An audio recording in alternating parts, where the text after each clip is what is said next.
The painful part about it is that you choose the thing that is the most painful and the hardest. And it's not only the hardest thing to do, but it's the hardest thing to maintain. Was living this life almost like at a bare minimum, where everything that was prioritized was surviving and everything that was deprioritized was myself. I would love to spend my last holiday on this planet, whenever that last holiday is, and however many I have left. This is how I want to spend them. And this is how I deserve to spend them, by the way. I want to spend them in peace, healthy, being treated with respect, civility, kindness, and compassion.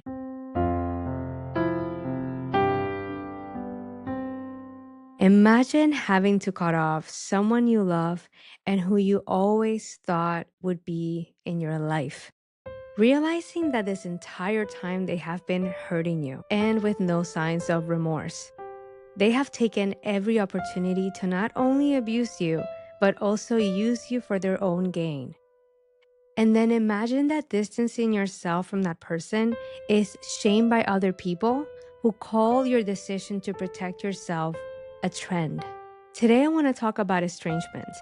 What may seem like a hashtag these days, not only has it been around for a long time, it is a way of protection against abuse. As I hit my third year in my most difficult estrangement journey to date, I want to talk about what it has been like making this decision, how my life has been impacted, and my thoughts on how estrangement can help survivors of abuse. Hello, trauma brains. For those that are new, hi, I'm Raysa, a survivor who lives with complex PTSD.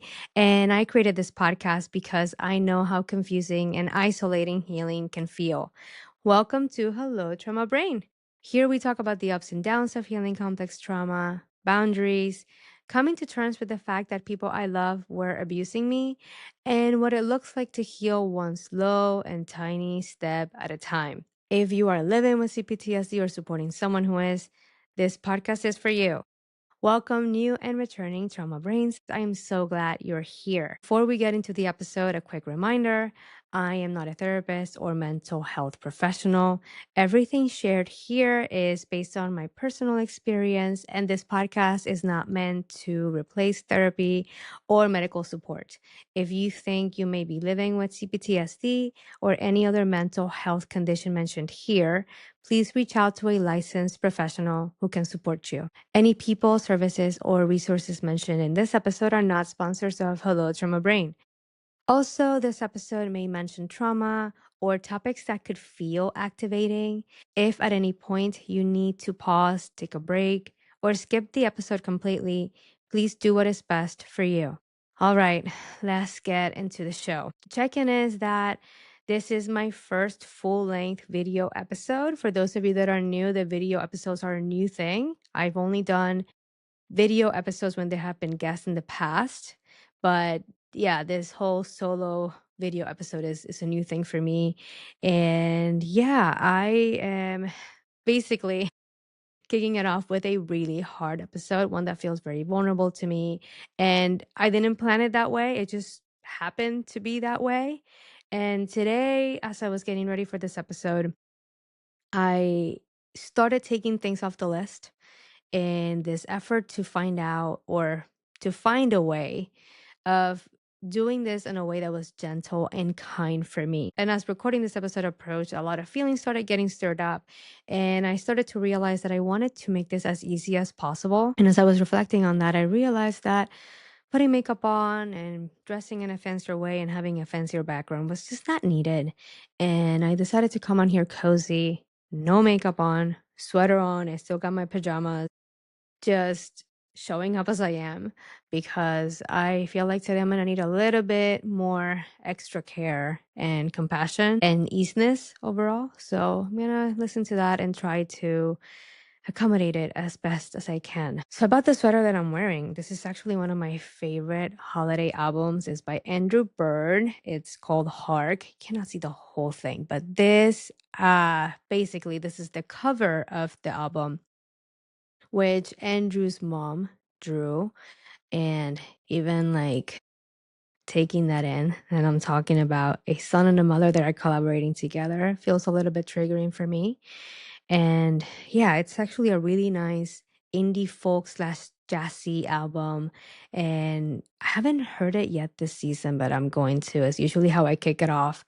And yeah, it's a nice album that has some like dark tones to it, and it's a really nice listen. And this guy is incredibly talented. If you haven't heard of Andrew, he's a singer-songwriter who's a multi-instrumentalist, and whistling is one of the instruments, and let me tell you, it doesn't let you down every time. I've seen him live, is yeah, holds up extremely well. He's excellent live, and yeah, I've been a fan for a few years now, and this was one of the holiday albums he released, and yeah, I'm cozying up to Hark, and I guess I should get going and just start this thing because feels almost like a band-aid that I'm gonna have to rip it off or I will never get started. I will add that part of the no makeup thing was also realizing that the chances of me giving you the waterworks today are pretty high, and this would be the first time I'm doing the waterworks on camera. So not that I'm planning to or I want to end up balling here, but I just, when you have that feeling that it's probably going to happen, it's there. It's definitely there. So, just much like my estrangement journey happened to me, this episode being the first one I do as a full video episode kind of happened to me too. And yeah, it's wild how it is. I feel like if I would have planned it this way, it would have not really happened like this, but that's life for you. I have one more thing to add, which is I want to celebrate for a moment that I hit my first 1,000 followers on Instagram. I know I did it. I promised that I would give the 1,000th follower the chance to ask me a question. And I think the first time it was a bot. So I sent a message to, I guess, the bot. And then Instagram later told me that this might be a bot. But I was like, well, I already sent it. So if they respond, we'll see what happens. And then the second time I hit and I sent a message to that person too. And actually, I didn't get a question, which is completely fine. I feel like I have plenty to talk about this week anyway. But yeah, let's just take a moment to say, firstly, thank you for following, supporting the podcast, sharing it, and doing all the things. Because without that, the podcast would have no listeners, no followers, and no audience. Also, I want to celebrate myself because it's yeah, this is episode 75. Wild, third year podcasting. Super wild. And yeah, I want to give myself some credit for the work that I have been doing and showing up here consistently and creating content and yeah, doing all the things. It's yeah, I'm proud of myself. I feel proud of myself. So today I'm doing the third annual episode on the whole estrangement, no contact thing. This is not a new thing on this podcast. There are two more episodes just like this one. And this will be my reminder to myself to put links in the show notes for those episodes if you're interested in checking them out. I have a bunch of estrangement periods in my life and different people. And I guess the one that really hit the most for me, that one is the one that is like the 3-year mark at this point. And this year, and this is Thanksgiving weekend when this happened. This year, the Healing and C-PTSD community, who happens to be the foundation and the community behind the magazine where I published my first article, did something really cool, which was create an awareness day because we had no awareness day. And I don't know if this happens to you. I feel like it happens to me constantly. It has been, historically speaking, the pattern that has had me so stuck in waiting for the shoe to drop and expecting the shoe to drop and just being like, of course the shoe dropped, right? So here I am. No contact period is coming up for me. This estrangement day comes in almost like a gift. Like, oh, okay, like now there's even a day of awareness. And you kind of get that hope of like, okay, there's going to be more awareness, more understanding because this thing is so taboo, so misunderstood and shamed. Like, finally, something for us. And you almost feel like that win is there and it's like nice to have it. And here comes like clockwork around the same time, some big content that gets a lot of attention. And this content almost feels like a punch in the gut. And it's almost like a reminder of like, "Ha, you think you're going to get some understanding now and some compassion? Yeah, think again. We're going to kick you right back into the hole. All of you. Off you go." And that's what it felt like. I have not listened to the Oprah podcast. I saw like the premise clip that went out before it got released, and it was inside of a reaction video that I was seeing. I have not read the article that Mel Robbins published either. Honestly, there's, that feeling you get when you know something is just not good for you.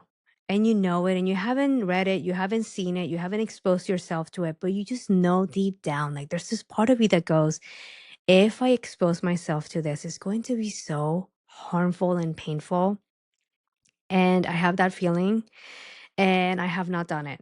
Will I later? Maybe I'll get some popcorn a few months from now and check it out then. Maybe. And honestly, do I have to? I don't think so. I don't think so. I think I know what's there. And I know at this point, given what I have seen other people say about it, that it's just not content written for me. It's not content made for me.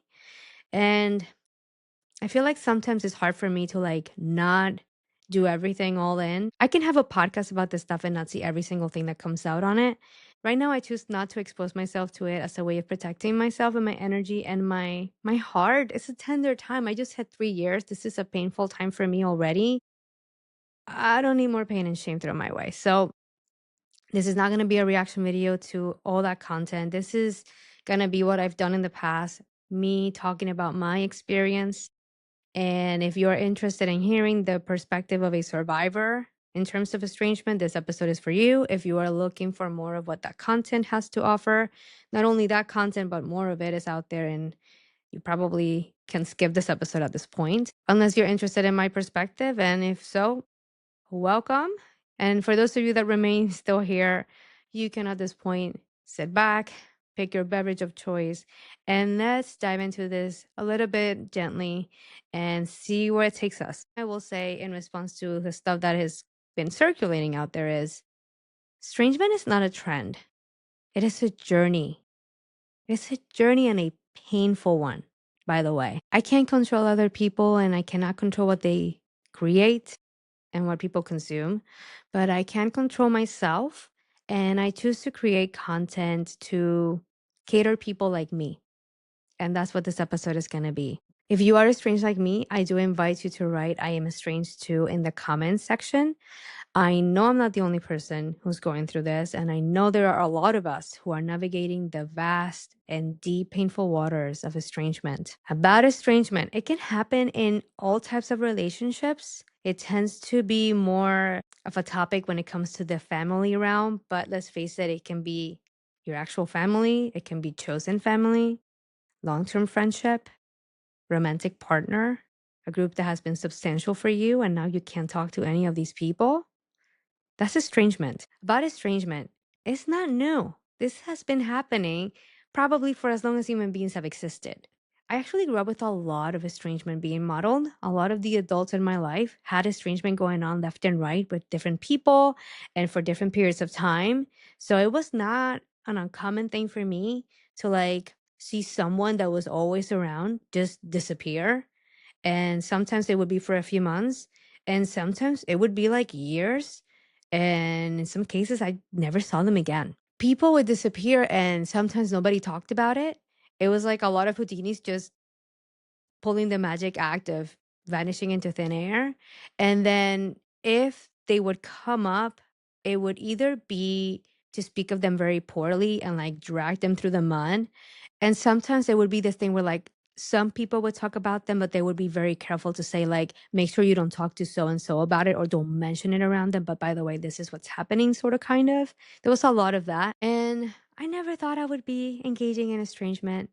I never thought in a million years that I would be cutting off the people that I thought were my people, you know?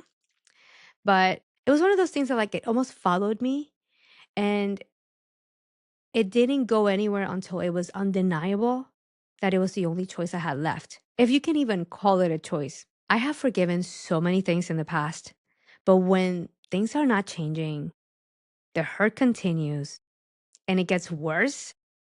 There is a point where forgiving is not only not an option anymore, but not something that can even lead to surviving what's happening around you. And I want to add that estrangement to me, it's almost like it can be on a continuum. Doesn't have to be like an all or nothing. You can be estranged from someone and like you're not talking constantly, you don't know what's happening in each other's lives, but from time to time you might run into each other or circumstances force you to be in the same room and you can kind of say hi and bye. Even though I didn't see it as estrangement when I started this one that I'm thinking about. Now looking back, it was definitely estrangement. And the fact that we had some communication here and there doesn't negate that the estrangement really was what became the thing and the dynamic. The first estrangement that I'm thinking about that I'm referencing already is the one that happened when I was around 19 years old. So this one has been going on for 18 years now. Wild to even say that out loud. Yeah, yeah, yeah. And this person didn't think I would ever be estranged from them. I will say our relationship was so volatile and it was just things were not getting better. Things were getting worse every time we interacted. And this person just crossed a line. There was a line, and it's really interesting because it wasn't the only physical assault, but it was the one that really did it. Like that last straw that broke the camel's back. And it was also the day that I almost died. And thinking back, even the concept of not talking to that person wasn't very supported around our system. I was still expected to call them on their birthday, send them something on their birthday. I was given updates about them all the time. I was forced to talk to them on the phone. I was encouraged to go visit them. And one time I got tricked. I got invited over. I had everything purchased, like flight, the plans for the trip and everything. And like a week before, I got told, oh, by the way, so and so is living with us here. So they will be here when you're visiting. Yes, that did happen. And yes, these people were very fully aware that this person had severely abused me. And that did not matter. And I still went. I still went. And with someone that was with me, which now I'm like, how did I? I should have canceled. I should have canceled, but I didn't know anything about this stuff. Still stuck in feeling like I had no other choices. And yeah, that was the last time I actually saw all three of the main abusers. And this was years ago now at this point. Then I want to say, because I historically speaking have ended up in relationships with people that are similar to my abusers, there's a lot of other estrangement going on for me in terms of when something ends, like a friendship or a relationship, it tends to end and like that's it. Like we're not staying in touch. Nobody is calling each other or messaging. There are very few people that I've been able to keep in touch. And even the ones I feel like throughout the years something happens and then like the no contact goes in place. And let me tell you, I don't know how I made it this far without either being killed or witnessing somebody being murdered in front of me, because let me tell you, close call doesn't even begin to cut it. And it was multiple times that it almost happened. So then the big estrangement happened a little bit over 3 years ago. So basically what happened was I took the time off that I had over Thanksgiving weekend and I decided to watch this workshop by Patrick T. Hannon. It's the one about navigating the family cutoff. And I will say, even if your abuser is not a family member, it's so helpful because at the end of the day, if you switch the word for abuser, everything still applies. And I found it extremely helpful for myself. And let me tell you, I will never forget this slide. There were a few slides. There were two in particular. There was one slide where there's like a pool and this life like floaty device on the pool. And Patrick was talking about how like it's really hard to heal from the chemicals that are in the pool if you keep swimming in the pool. This pool is full of toxins and things that are harmful, and you want to get your skin and your body better. You need to get out of the pool to be able to heal and get some momentum going. And so your antibiotics can start working and the medications that the doctors are giving you. And I remember just being like, oh.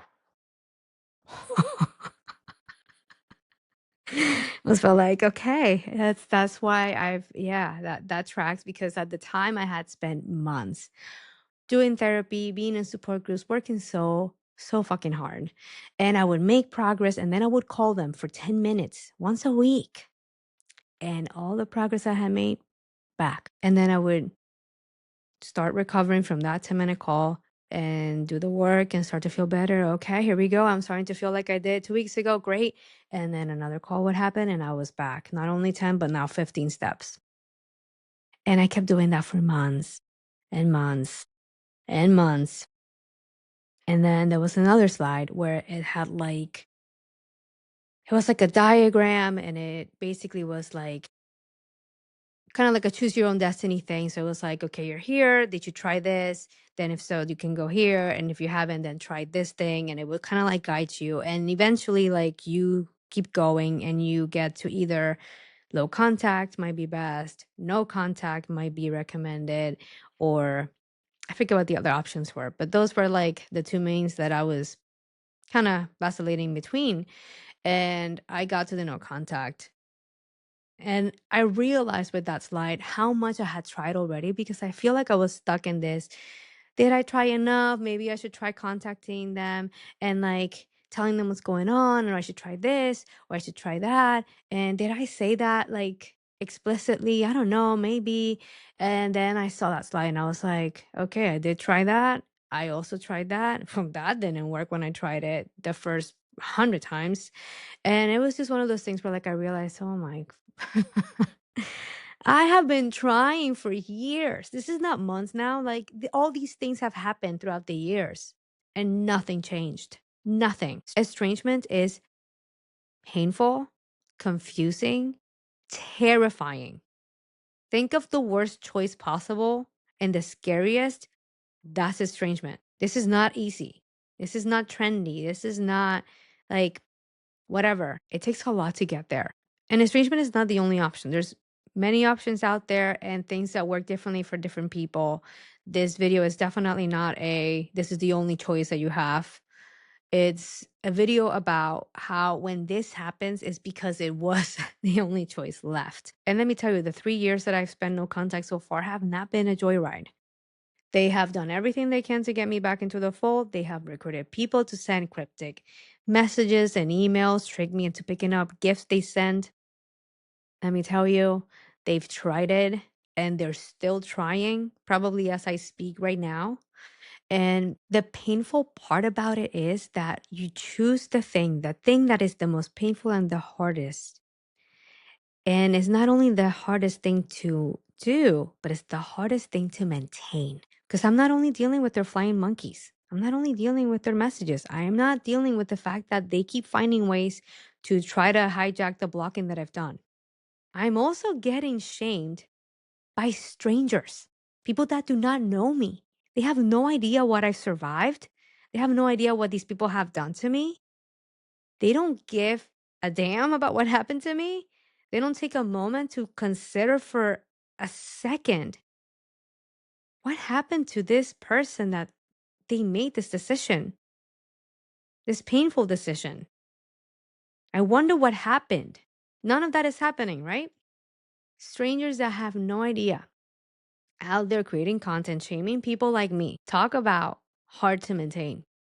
It feels impossible to maintain. After I went no contact, it wasn't immediate. It's taken this whole time so far, and it will take the rest of the time that it takes. One of the things that I have been realizing slowly is the fact that I wasn't living before. Not fully, not my own life, not a life as myself. I was living this life almost like at a bare minimum, where everything that was prioritized was surviving and everything that was deprioritized was myself. I feel like I almost lived most of my life just letting it pass me by, just feeling disassociated and like not there and just in my head, just doing whatever it took to get through the day, as opposed to actually living through the day. And the thing with going no contact was that it freed up some space for me to actually find out who the fuck I am. How do I like, yeah, yeah, yeah. It's okay. I felt it. I felt it. Inner critic, go away. Go away. What do I like? What am I attracted to? What do I like wearing? Which, by the way, I'm still figuring that out. How do I like to wear my hair? Also trying to figure that out. What is the essence of me? What are my values? What makes me feel good? What do I feel good saying, doing? How do I show up in a way that feels good for me, authentic to me? All these things. I'm finally finding them out now. And before the no contact, I couldn't even get there because I was so enmeshed and so involved in surviving these people and creating a way to protect myself as best as I could, because the moment you talk to them, it's just like you get hit with a wave of toxins that literally just throws you out into the sea. And I didn't realize how much energy and how much bandwidth it took to have these people in my life. How much hiding of myself was going on unconsciously. I've talked about this. I didn't know. Didn't know I was queer. I didn't know, but I knew. Like a part of me knew, but I couldn't let myself accept it and like see it and take it in, because being queer would have not flown here. And in order to stay in relationship with them, I couldn't be me. I couldn't be myself. I didn't realize how unsafe I was all the time. Just exposed to danger, to hurt, to humiliation, and just devaluation. I mean, ugh, to the point I'm still entangling it. This year, I dialogue with my inner kiddo. And for those of you that are new, dialoguing is a journaling technique. I use it as it is presented by the relationship recovery process therapy model that Amanda Curtin pioneered and that Patrick Tehan has made popular. And basically, the gist of it is you are writing as your inner adult with your dominant hand, and then you're replying as your inner kiddo with your non-dominant hand. And this stimulates both hemispheres of the brain, bilateral stimulation, and it kind of helps process things. Basically, I did the dialoguing, and the things that my inner kiddo noticed this year that we have gained, the things that she's noticed are happening in our life now, is how calm and peaceful things feel right now. This Thanksgiving weekend, I didn't spend it crying in a bathroom because my abuser couldn't take the holiday off from abusing me and verbally lashing me. I instead spend it here in my safe home that I've built for us. And my inner kiddo noticed there was no terror, no screaming, nothing breaking around us, no violence, no running, no fights, nobody getting hurt. And to take that in, that this, what I'm feeling now, is what actually is normal and what I should be feeling. The rage fights, that's what wasn't normal. I could tune it out. I could dissociate. I had it down to an art. I knew exactly what to do to get through it as best as I could. Usually it was freezing, getting the F out of there, or fawning. And you know how much effort and energy it takes to do all those things? You don't realize it until you don't do them anymore. That's the thing. I couldn't tell you how much bandwidth it was taking me before I went no contact. I couldn't tell you back when I was in it, getting exposed to these people every day. I couldn't get that awareness because it would have been devastating and it would have made the situation impossible to survive. My brain is genius. My inner kiddo is brilliant. That girl is incredible. She's incredible. Fucking saved my life. She saved our lives on her own. And no fucking help, by the way. And she deserves a good life. She deserves a peaceful life. She deserves a Thanksgiving where all she has to worry about is what she wants to eat for dinner and when she feels like walking outside, if she feels like walking outside, what music we would like to listen to as we're cooking, what show we would like to watch. And Stranger Things, fucking awesome timing. You made the holiday. Get me busy, that's for sure. And here's the thing about the no contact. It started.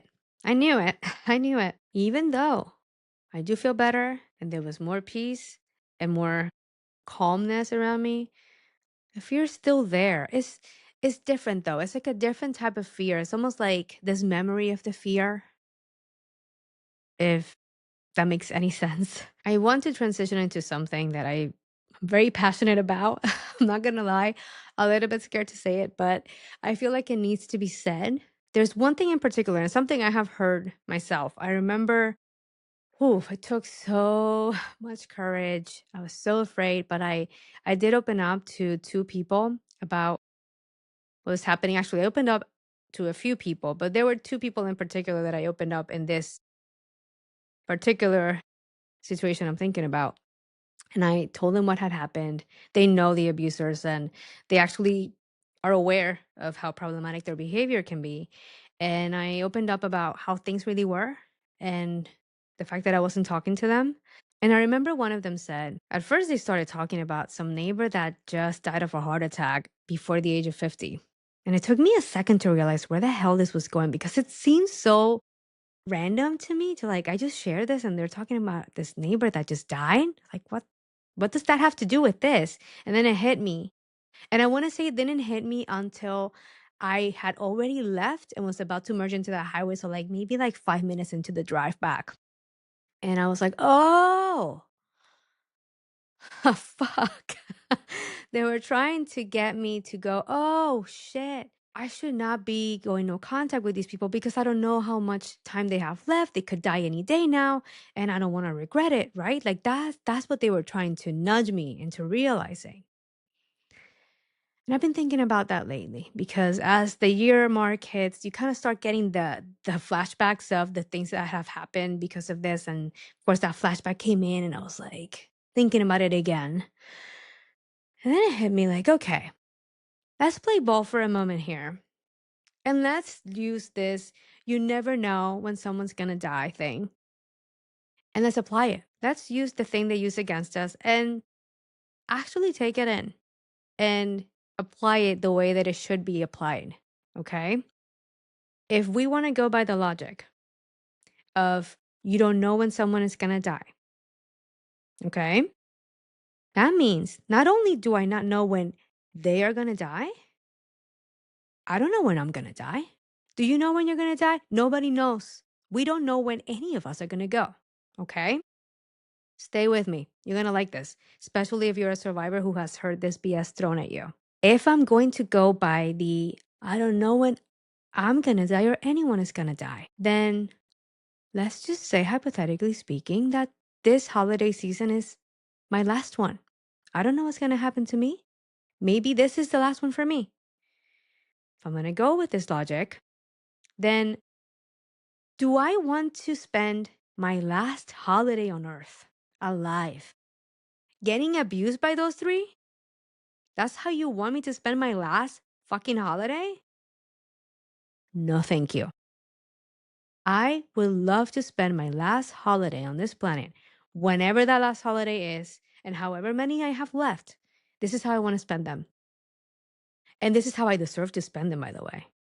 I want to spend them in peace, healthy, being treated with respect, civility, kindness, and compassion. What none of those people fucking ever gave me. That's how I want to spend the rest of my days. Not only the holidays, the rest of my days. And guess what? That's my fucking right. I said it. I'm so done with people taking those fucking statements and twisting them to shame people like me. I would love to know if any of these people went back to them and asked them, why did you treat her like that? Why did you treat people like that? Why did you treat me like that? Because I know those people have been abused by them too. I would love to know. And I probably know the answer to that question. Since we're in the spirit of talking about lifespans, let's talk about the ACEs study. I mentioned the ACEs study in my article, Listening to My Screaming Body. This is the Adverse Childhood Experiences study. And basically, in a nutshell, what the ACEs study found is that people that had adverse childhood experiences, the more they had, the more the chances of developing all sorts of chronic illness and physical issues, and it impacts your lifespan. The more adverse childhood experiences, the bigger the chances that you probably will die earlier in life because you're just going to be so fucking sick that you probably will not live very long. And usually people stop talking about the ACEs study there, which is the scary part. It's terrifying. I fucking hate that. I hate that for me and for anyone who's ever been fucking abused. But here's the thing about the ACEs study that was also discovered. If you are able to work on the trauma If you're able to reduce the stressors, if you're able to reduce the abuse, break it down. Stop piling onto the mountain. That's literally killing you early. The chances of those illnesses and the extent of those illnesses start also coming down. So, in my case, I am increasing my lifespan. When you tell me you don't know when you're going to die, or you want to bring awareness to the death date, essentially, if I'm going to go by this, you're telling me that you prefer me die early and go back in there and get abused just because they happen to be older than me? That's not how death works. Last time I checked, death comes for anyone at any age and at any point in their time. The fact that they got a few years on me doesn't mean that they're going to go first. If I would have stayed in there at the rate that I was going, chances were they were going to bury me. I was the one who was going to probably go first. And we've seen this. How many abusers and horrible people live to like 100? They live forever. Let me tell you why. People, abusers that are externalizers, the ones that cannot take anything in, everything goes out to abuse other people to regulate themselves. And these are the abusers that I'm dealing with. These people, the externalizers, they tend to live longer because they're not stressed out. Every time they get stressed out, they vomit it out into somebody else. It increases their lifespan. And it decreases the lifespan of the poor people that are getting abused. That's how this shit works. Not all or nothing. Can abusers go early? Sure. It happens all the time. It's happened to some people. But if we want to go by the chances, by the statistics, by what the data is saying, the data says that somebody like me getting abused like that, my chances of living long are not good. Another reason why I left, and another reason why I haven't gone back. I don't want to die early. I don't want to go tomorrow. I would love to have a long life, a good chunk of my life where I can say I've been peaceful. I just started. My life just started. I just started living not long ago. Finally getting in touch with myself. Finally living in a way that feels good to me. This just started. I literally feel like I was born again. And in many ways, for the first time in my life, I'm an internalizer. You know what that means? It means that anytime something happens, I don't vomit it out into other people. I internalize it. So that means I have a toxic inner critic wired into me that is constantly punishing me, criticizing me, and being hard on me like it is not hard on anyone else. I had to step away to stop the piling because my mountain of abuse is massive. Massive. The thing is, for me, as an internalizer, going no contact doesn't mean that snap fingers, I'm good. My boundaries are set and my chances of living a long life are yay high. It's going to take a lot of fucking time for my chances to reverse. I'm fully aware. I have seen improvement in my health, you fucking betcha. But I'm not out of the danger zone yet. And I know that. And part of it is these people were so skilled at abusing me that they hardwired an entity that now lives in me and my brain, and my trauma brain is in there all day long, working 24/7, takes no holidays off, the entire year around the clock. Even when I am sleeping, the nightmares I get sometimes would give Stephen King a run for his money. I have this inner toxic critic bullying me in my inner kiddo, and I'm still working on it. I'm making progress, but it's still there. I don't know that it will ever fully go away. The fucking thing. Doing the dirty work for my abusers. So even when I've gone no contact, the fuckers have found a way to still abuse me from afar. And it's so fucking unfair. I don't deserve this shit. I never did. But my chances are better if I can stop the abuse. And that's why I walked away. I want to call estrangement what it is. And recently I saw a post from Heal with Yesh, and I'm hopefully pronouncing that correctly. And in her post, Yesh called it not a trend, but survival. Take that in. I see estrangement as a way of protecting myself from abuse. It was my last resort. Nobody wants to do this. I didn't want to do this. I wish I didn't have to continue to choose no contact every fucking day. but I have to. It's not a I want to. It is a I have to. My choices are go back to get abused, get potentially murdered, or die young from worsening health conditions. We're talking about life or death here. Or choose yourself for once in your fucking life, Raysa, and get out and stay out. I want to recognize that I have a lot of privilege. Estrangement was available to me. Not everybody gets to have that last option. For many years, I didn't have the estrangement option available. I didn't even know it was a thing. Even though I knew people had done it, I didn't see it as an option for me. I grew up in Puerto Rico, where the rates of domestic violence and partner murders are staggering. I honestly don't keep in touch with what's going on in the island anymore. And it's a shame because it's a beautiful place. I grew up in one of the most beautiful places in the world. I know people go to visit it because it's so gorgeous, and it is. And yet, it's hard to keep track of a place that holds so much trauma. It's so triggering for me. And I hope to reclaim that. But back in the 90s, early 2000s, when I was growing up in the island, you saw and heard stories of people being killed by their partners because they were trying to leave or because there was a fight or they were jealous or whatever the heck. It was a lot of the most common scenario we would hear is men against women, but we know abuse happens in all genders. This doesn't discriminate, doesn't matter who you are. And I remember one specific tragedy. It was one of the most disturbing tragedies that happened in PR at the time. And I want to say for many years, to the point where like one of the local filmmakers made a movie on it. It was a man who murdered his wife and all the children and then took his own life. And I will spare you how this happened, what he actually did, because it's heinous, it's monstrous. And it was a constant thing. You heard about it constantly. The violence in the island was just raging when I was growing up. And this woman tried to get out. There was a record of her trying to go to the police and trying to do the things to protect herself and her children.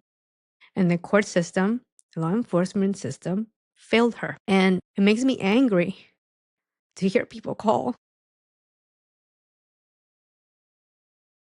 something that can protect lives of women, of children, of people, of men, of anyone, of any gender, race, doesn't matter, humans. Something that can save a human's life. For people to call that a trend, it's ridiculous. It's absurd. It hurts. Estrangement saved my life, and it has saved so many lives, and it can save many more.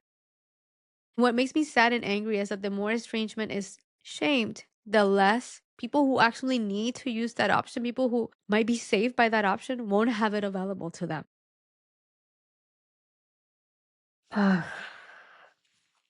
Going back to those people I was talking about earlier, the two people that I told what was going on, and they were trying to tell me how, you never know when you're going to die.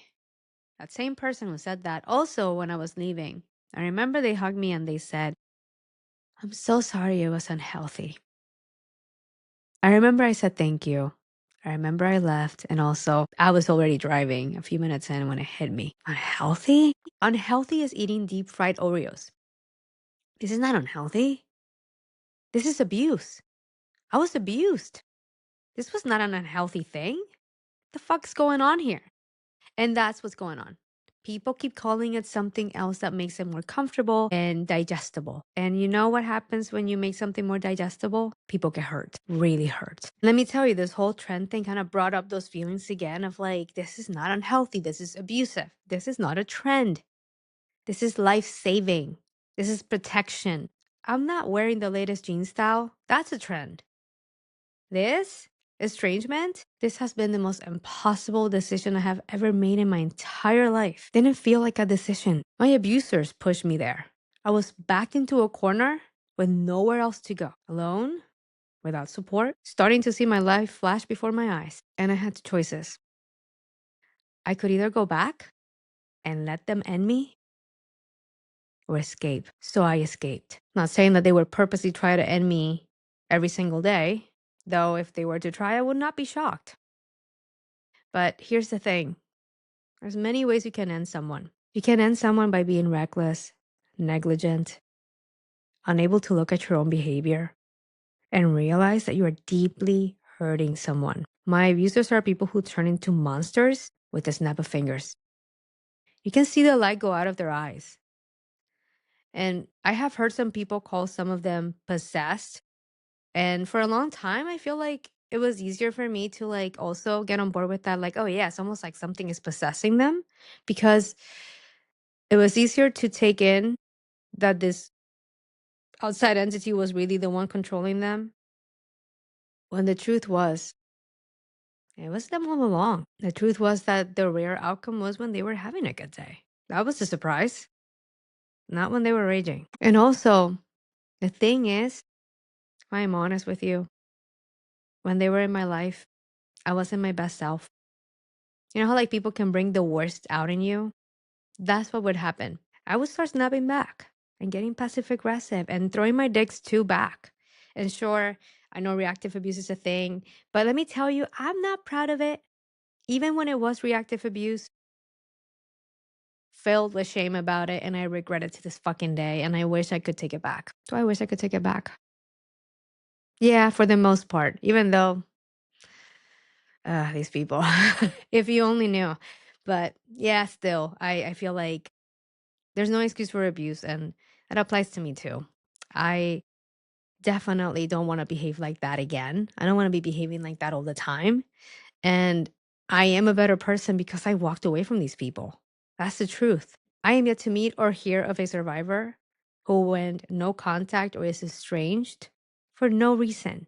I will speak for myself here. I am estranged, not for one, not two. So many reasons. I lost count years before I sent that no contact letter. These people took my childhood, teenage years, arrested my development. I was their free therapy, emotional punching bag, physical punching bag. I couldn't develop. I couldn't be myself. I literally lived and existed to serve these people in whichever way they wanted and needed and felt like. They almost took it all. Almost. And no, I still don't want something bad to happen to them. I don't spend my days trying to make their lives a living hell and wishing ill upon them. Am I angry at them for what they did to me? You betcha. I am angry. And I wish they were not abused either. I wish they didn't act this way. I wish they were not like this. I am spending my days now trying to not let them take more than what they already took. I'm trying to stop them from making my life a living hell. I finally get to live. I finally get to be Raysa and find out more about Raysa for the first time in my life. I don't want anything fancy. I don't need a big house. I don't need a luxury car or the latest gadget. All I want is to live a life in peace, dignity, respect, and compassion. A quiet day is my dream. The more boring the day is, the better. I have been trying to find my person and the place where I belong for my entire life. And here's what I am learning. I am my own person. This is where I belong, right here. This feeling. My inner kiddo found her person. It's me. It's been me the entire time. Spoiler alert. No matter how many people leave, how many people we have to walk away from, my inner kiddo will not know the pain of seeing me walk away. I got this from a book written by John Bradshaw called Healing the Shame That Binds You. There's a visualization meditation in there. And it's basically you telling your inner kiddo and rescuing them and being their person and like connecting with them in a way where you let them know that people are going to come and go in our lives, but I'm always going to be there. Always. We'll never leave. And I am always going to love my inner kiddo no matter what. There's nothing she can do that will make me go away and leave her and abandon her and abuse her. Fuck no. I have arrived. I'm finally here. I'm learning. I'm still fucking up and I'm still working really hard to make it up to her. And I don't know how much time we have left. But here's what I know. I did not deserve to be abused. I did not deserve to be treated like that. It wasn't my fault. I'd rather live in peace for a season, for a day, for an hour, than to live a lifetime in hell. Getting ready for this episode, I feel like this year in particular, there was a lot of numb feelings. This year as the third mark hit, I feel like this wave of numbness just hit me, and I couldn't get in touch with the feelings for a bit there. And even getting ready for today, I didn't sleep well last night. My inner kiddo was definitely up and running, and like I could feel the thing. And this morning when I woke up, I felt this haze and this just wave of numbness come over me, which is really interesting because yesterday when I was working on the outline for the episode, I was wired up, angry, and like I'm saying it. I was feeling it. I was like, fuck it. And then this morning came and I was just like, I almost feel like I didn't actually wake up and I'm just in a dream right now. But as I have come on here, I try to be as gentle as I could on myself today. And the plan is to be gentle for the rest of the day. I feel a little bit in touch with the feelings. I'm surprised I didn't cry more. Interesting. Interesting. I was crying yesterday when I was typing it up. That's how these things go, right? So, as I wrap up this reflection, I will say that when I wrote this on the script outline, I typed it and then I was like, do I actually believe this? And even as I'm about to say it, and I'm still feeling like I can feel the inner critic just like popping up, being like, do you actually believe that shit? And I want to say I do. I do. I do, despite all the voices and all the things inside my brain right now and all the things that have happened to me. I am proud. I am proud of the person that I am and the person that I am becoming, the person that I am growing to become. I'm proud of Raysa. That, no doubt, is me. It's like I see her as a separate entity. I'm so proud of that little girl. Dang, the odds were so against us, not in our favor. It's like Katniss Everdeen from District 12. Like every fucking odd was just not looking good. And somehow she made it. She made it. Survive these people. I don't want her survival. It will be for nothing. I know, I'm very aware of the happy endings and the end credits rolling in. Whatever color I choose is just not how this thing is going to go. I don't know when it's happening, how it's happening, and I don't know a lot of things, really. But what I know is this. I know she deserves so much better. I deserve so much better. We do. I know that mm.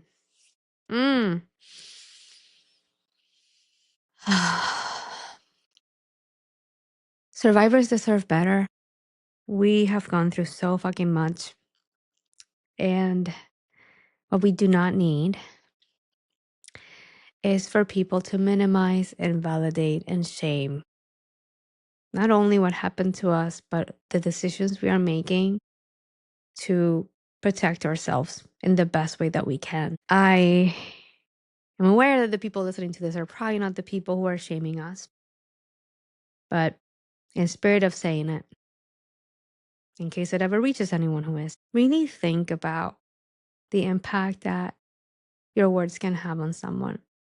And really take a moment to reflect and like take in that you don't know. You don't know what happened. You were not there. And even for people who are there, everyone processes things differently. What's traumatic for some people is not for others. Please have some compassion. Please have awareness of the damage you can do, because sometimes the intention is not the end result. You can hurt someone even when you have good intentions. Please be careful. Survivors do not deserve to be judged. We don't deserve to be under the microscope. You know who does? Abusers. Those are the people you should be focusing on. Those are the people who should be under the microscope getting all the questions, not us.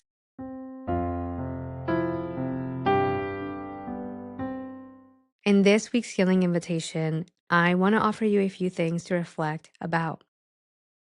What does estrangement mean to you? If you are estranged, how has your life been shaped by that decision? How do you treat someone who is estranged? Sometimes we do not know how to react or what to say. I do invite you to show compassion towards people who are estranged. You don't have to understand why. Saying, I support you, I believe you, can make a huge difference. If you have been feeling the weight of recent content on estrangement, I hope this episode helps you feel a little less alone. Please let me know in the comments how this episode's healing invitation goes if you choose to accept it.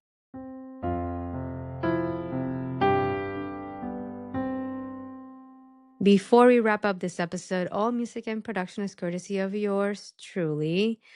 And I'd love to share a few ways you can support this podcast. You can subscribe and leave a 5-star review on Apple Podcasts, Spotify, Amazon Music, or wherever you're listening. Share this episode with anyone you think might find it helpful. Follow the podcast on Instagram at Hello Trauma Brain. Subscribe to the Hello Trauma Brain YouTube channel and hit the notification bell to be the first to know when a new episode goes live. And if you like, you can also make a donation via PayPal.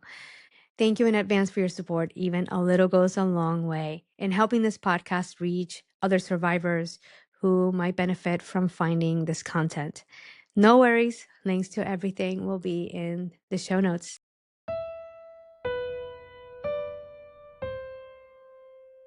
Thank you for joining me today. I hope you found this episode helpful. I wish you so much compassion and gentleness, especially if you're navigating estrangement as we enter the holiday season.